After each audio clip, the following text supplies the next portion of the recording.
Recap 11 chain noise से बचने के लिए रेयर चेन रखरखाव प्रक्रिया। बाइक को सेंटर स्टैंड स्थिति में रखें।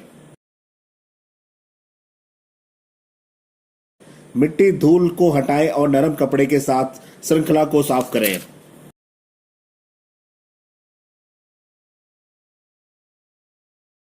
व्हील को एंटी क्लॉक दिशा में घुमाएं, जबकि चेन के भीतरी हिस्से पर चेन क्लीनर लगाएं और इसे 2 से 3 मिनट तक घुमाएं।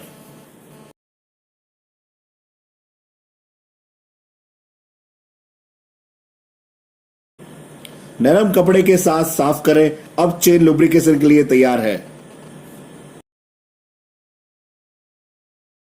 ग्रीस कंटेनर को हिलाएं और चेन प्लेट और रोलर्स के बीच लुब्रिकेट करें।